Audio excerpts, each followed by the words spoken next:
Hello, this is MEI Further Maths Core Pure. We're in the Sequences and Series section and on the second video on the standard formula for the sum to n terms of R. In the last video we calculated sums by working out the terms and adding them up. But there are some formulae which we can use for some standard sums to make things quicker and enable us to generalise.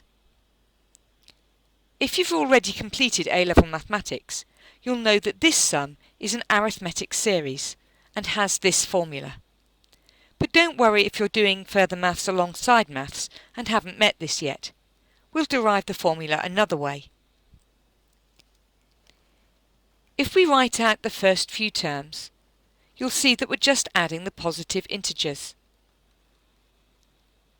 And you'll know that this will give you the triangle numbers. You may remember the formula for this, but if not, it's easy to find.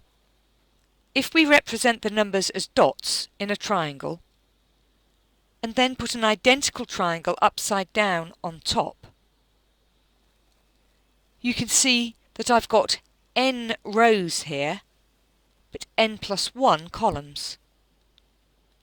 So altogether I've got n times n plus 1 dots. But of course I only want half, so I'm going to divide by 2. So that gives me this standard result for the sum from r equals 1 to n of r. It's n times n plus 1 over 2, and you'll need to remember that result. We can use the result to find sums quickly and easily. Here's the formula, in case you haven't yet memorised it, n times n plus 1 over 2.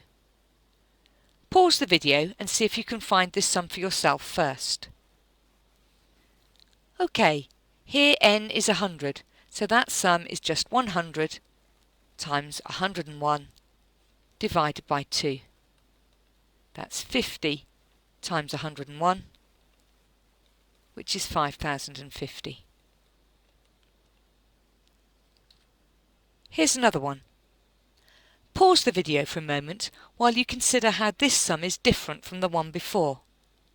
How are you going to tackle this? OK, this time I've got 3r instead of r. That means each term has been multiplied by 3. So I can take out a factor of 3 outside the sum. So I've got 3 lots of the sum from r equals 1 to 16 of r. Plugging that into my formula, n times n plus 1 over 2, I get 3 times 16 times 17 over 2. That's 3 times 8 times 17, which is 408. There are more notes on integral on the standard formula for the sum to n terms of r. That's the end of this short video. The next video in this series is on the standard formulae for the sum to n terms of r squared and r cubed.